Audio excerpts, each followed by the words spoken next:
Hello, good morning dear students. पिछले lecture में हमने एकाधिकारी प्रतियोगिता के बारे में पढ़ा था।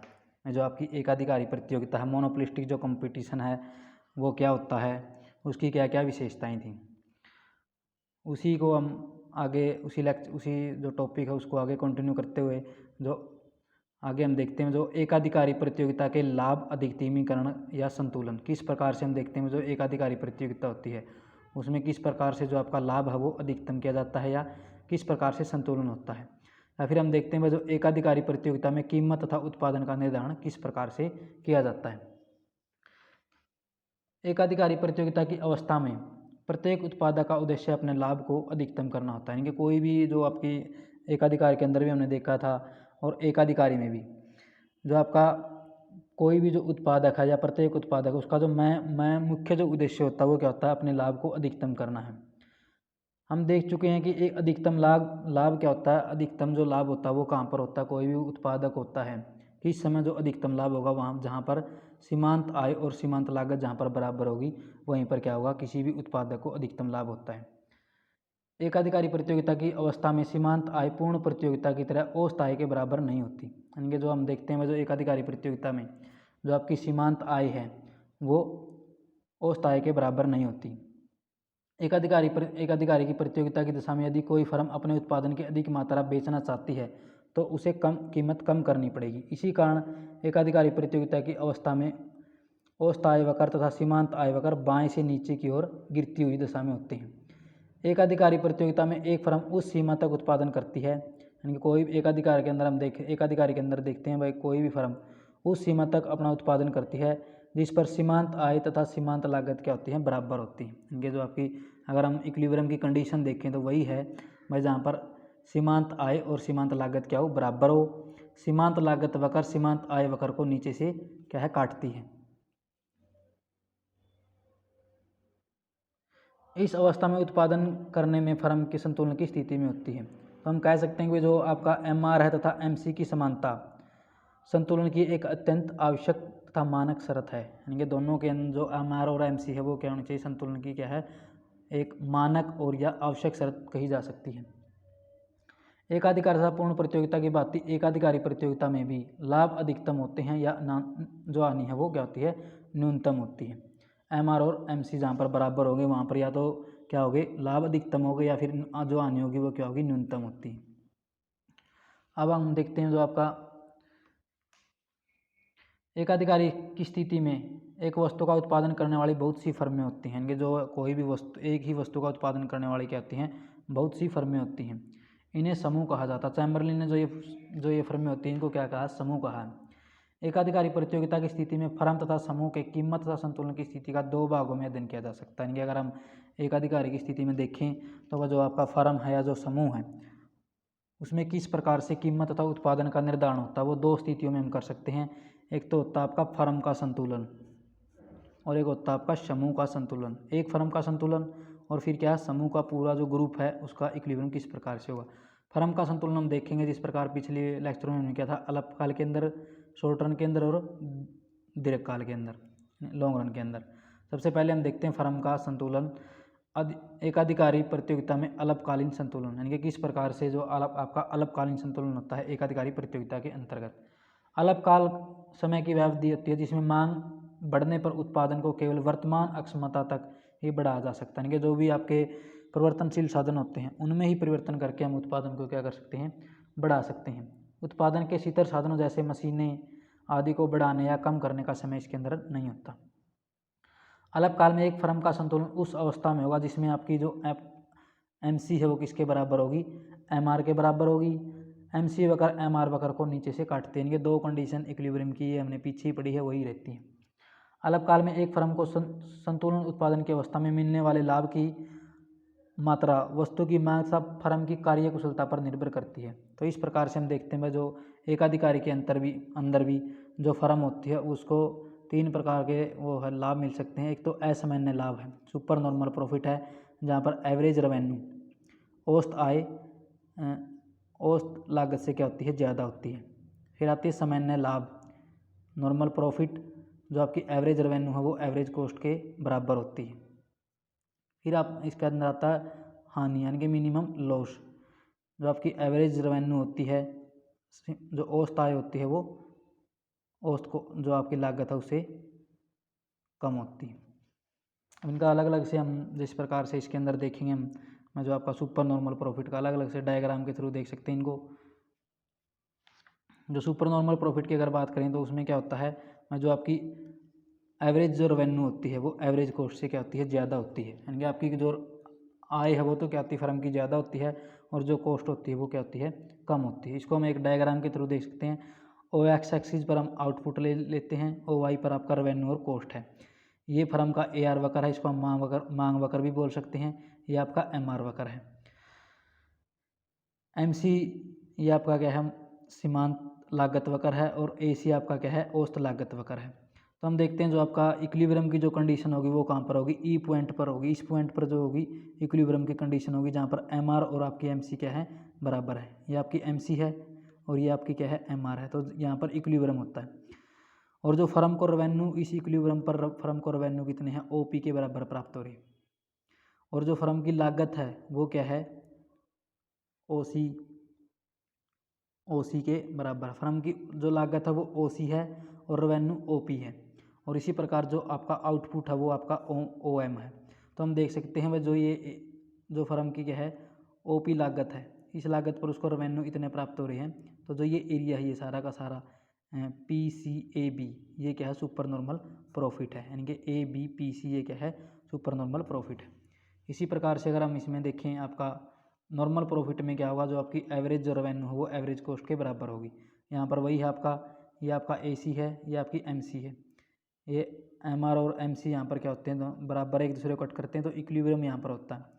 फर्म को रेवेन्यू यहाँ पर OP के बराबर प्राप्त हो रही। तो यहाँ पर कॉस्ट भी जो फर्म की यही है और आपके रेवेन्यू भी यही। तो इस प्रकार से हम देख सकते हैं भाई जो आपकी फर्म को यहाँ पर क्या मिल रहे हैं, केवल नॉर्मल प्रॉफिट मिल रहे हैं, सामान्य लाभ मिल रहे हैं।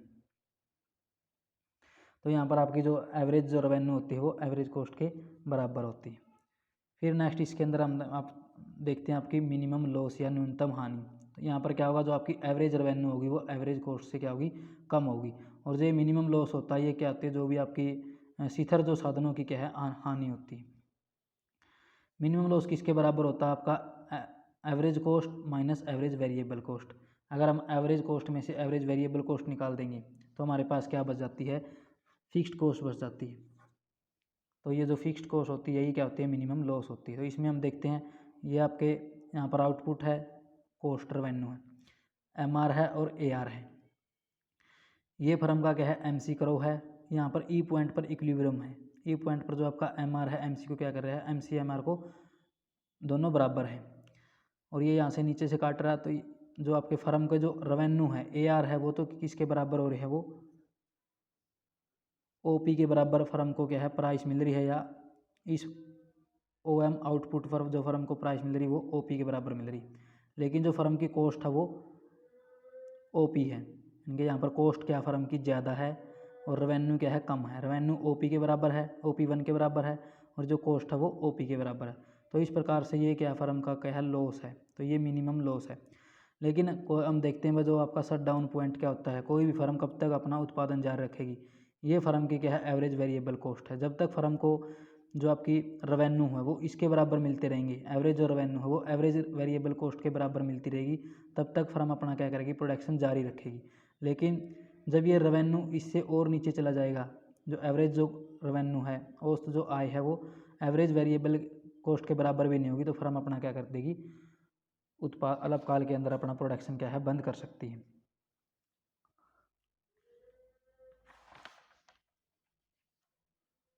और नेक्स्ट इसके अंदर हम देखेंगे जो आपका लॉन्ग रन के अंदर किस प्रकार से इक्विलिब्रियम होगा फर्म और इंडस्ट्री का, फर्म का और इंडस्ट्री।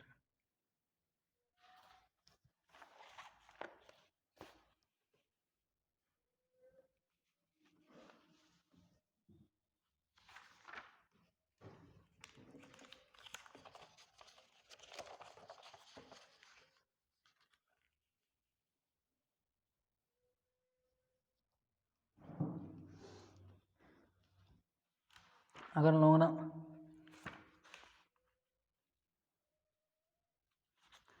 आगे हम देखेंगे भाई जो एकाधिकारी प्रतियोगिता में दीर्घकालीन संतुलन। पहले हमने देखा था भाई जो अल्पकालीन संतुलन किस प्रकार से होता है। अल्पकाल में जो भी आपकी फर्म होती है उनको क्या मिलते हैं, असामान्य लाभ भी मिल सकते हैं, सामान्य लाभ भी मिल सकते हैं और उनको मिनिमम लॉस भी हो सकता है। फिर हम नेक्स्ट इसके अंदर देखते हैं जो आपका दीर्घकाल के अंदर किस प्रकार से इक्विलिब्रियम होगा। दीर्घकाल जो आपकी क्या होता है, जो लॉन्ग रन होता है वह समय की अवधि होती है जिसमें प्रत्येक फर्म की उत्पादन अक्षमता में जो आपकी प्रत्येक फर्म है वो क्या है, उत्पादन अक्षमता जो होती है उसकी आवश्यकता अनुसार परिवर्तन किया जा सकता है। इनकी कोई भी फर्म होती है वह उसकी जो उत्पादन क्षमता होती है उसमें क्या कर सकती है, वो आवश्यकता अनुसार उसको कम या ज़्यादा कर सकती है। फर्म अपने प्लांट तथा मशीनों के आकार में परिवर्तन कर सकती है तथा नई फर्में उद्योग में प्रवेश कर सकती है और पुरानी फर्में उद्योग को छोड़ सकती है। दीर्घकाल की अवधि में प्रत्येक फर्म अपना उत्पादन उस मात्रा तक ही करेगी जिस पर सीमांत आय तथा जो आपकी दीर्घकालीन सीमांत लागत होती है, सीमांत आय, मार्जिनल रेवेन्यू और लॉन्ग रन एमसी। सीमांत आय और दीर्घकालीन जो आपकी सीमांत लागत है वो क्या होगी, बराबर होगी। वहीं तक जो आपकी फर्म है उत्पादन करेगी। यानी कि यहाँ पर जो इसका मतलब क्या होता है, सभी जो सामान्य लाभ ही प्राप्त होंगे, सभी फर्मों को क्या होंगे, सामान्य लाभ प्राप्त होंगे। तो सामान्य लाभ प्राप्त होने के हम देख सकते हैं भाई जो आपका दीर्घकाल के अंदर जो फर्में होती हैं उनको सामान्य लाभ क्यों प्राप्त होते हैं, क्योंकि फर्में असामान्य लाभ प्राप्त करती हैं। अगर जो फर्में होती हैं वो असामान्य लाभ प्राप्त करती हैं तो प्रवेश स्वतंत्र होने के कारण नई फर्में बाजार में प्रवेश करेगी तथा कुल पूर्ति को बढ़ाएगी। कुल पूर्ति अब अधिक फर्मों में बट जाएगी और उन्हें असामान्य लाभ से वंचित कर देगी। यानी कि कोई भी फर्म अगर देख रहे हैं भाई दीर्घकाल के अंदर फर्म को सामान्य लाभ हो रहे हैं, असामान्य लाभ होते हैं, तो दूसरी फर्म में क्या होगी, उसको देखकर फर्म के अंदर इंडस्ट्री के अंदर एंट्री करेगी और जिससे जो आपकी पूर्ति है वो क्या होगी, बढ़ जाएगी और कीमत क्या हो जाएगी, कम हो जाएगी। जिससे वो क्या करेगी, जो असामान्य लाभ फर्में जो प्राप्त करी थी उनसे वो क्या कर सकती है, उनको वंचित कर सकती है। सेकंड अगर इसकी हम बात करें तो अपनी वस्तुओं के लिए अधिक मांग पैदा करने के लिए नई फर्में अपने उत्पादन की कीमत कम कर देगी। अब पुरानी फर्में को यदि बाज़ार में बने रहना है तो उन्हें भी कीमत कम करनी पड़ेगी। तो इस प्रकार से जो उनको असामान्य लाभ मिल रहे थे वो क्या हो जाएंगे, कम हो जाएंगे। नए कारखाने की कम स्थापना लागत तथा स्वतंत्र प्रवेश के कारण जब नई फर्में उद्योग में प्रवेश करती है तब उत्पादन साधनों की मांग क्या है, बढ़ती है। इससे साधन लागत बढ़ेगी जिसके फलस्वरूप उत्पादन की कुल औसत लागत में वृद्धि होगी। अतः एक और ऊंची औसत लागत और दूसरी ओर कम कीमत फर्मों के असामान्य लाभ को क्या कर देगी, कम कर देगी। तो इस प्रकार से हम कह सकते हैं कि दीर्घकाल के अंदर कोई फर्म हानि भी नहीं उठाएगी। अल्पकाल में बेशक कोई फर्म हानि उठा ले परंतु उत्पादन इस आशा में जारी रहेगा कि वह दीर्घकाल में सारी हानि क्या करेगी, निकाल लेगी। परंतु यदि वह दीर्घकाल में भी हानि उठाती है तो उस फर्म के लिए बेहतर होगा कि वह अपना उत्पादन बंद करे और ग्रुप से क्या हो, बाहर निकल जाए। ऐसा होने के लिए उत्पादन का स्तर कम हो जाएगा, मांग की तुलना में पूर्ति कम हो जाएगी, कीमतें बढ़ेगी और फिर से सामान्य लाभ क्या होंगे, प्राप्त होंगे। इसको हम एक डायग्राम के, जो भी हमने पीछे डायग्राम किया था नॉर्मल प्रॉफिट का, वही डायग्राम है सेम। AR है, MR है, ये आपका MC है और ये आपका AC है, ये आपका लॉन्ग रन MC है। इक्विलिब्रियम E पॉइंट पर है, यहाँ पर लॉन्ग रन MC करो और AR क्या होते हैं, बराबर होते हैं और यहाँ पर इतनी ये कॉस्ट है इसकी फर्म की। तो OM उत्पादन की जो फर्म होती है उसको OP क्या मिल रही, प्राइस मिल रही है और कॉस्ट भी उसकी इतनी ही है। तो इस प्रकार से जो यहाँ पर क्या है, केवल फर्मों को नॉर्मल प्रॉफिट मिलते हैं। तो यहाँ पर जो आपकी AR है वो किसके बराबर होगी, वो आपकी AR लॉन्ग रन AC के बराबर होती है।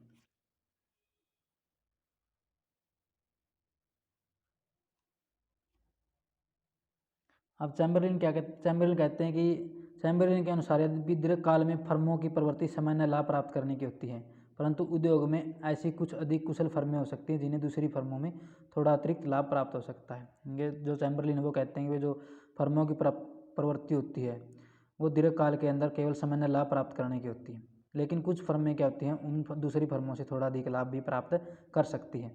परंतु ये केवल, वो कहते हैं केवल ये एक प्रकार का अपवाद है, फर्मों को केवल दीर्घकाल में ही सामान्य लाभ प्राप्त होते हैं।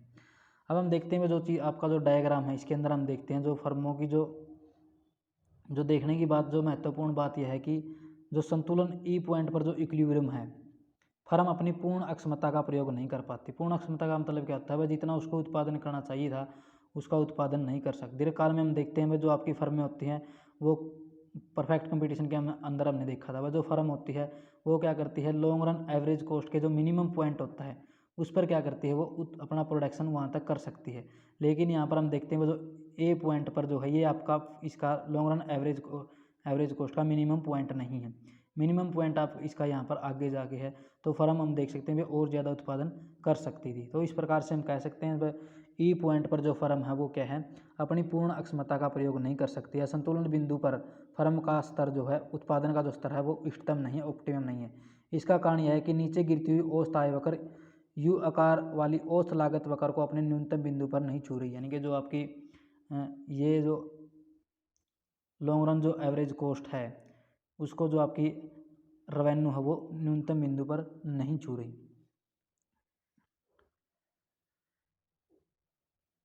पूर्ण प्रतियोगिता में औसत आय वक्र ओ एक्स के समांतर सीधी रेखा होती है, इसलिए संतुल्य बिंदु पर वह औसत लागत को उसके न्यूनतम बिंदु पर क्या करती, छूती, जिस प्रकार से हमने पढ़ा था। परंतु एकाधिकारी प्रतियोगिता में ए आर वक्र ऋणात्मक ढाल वाली होने के कारण ये आकार के ए सी वक्र को उसके उसके ऊंची लागत वाले बिंदु पर छूती है।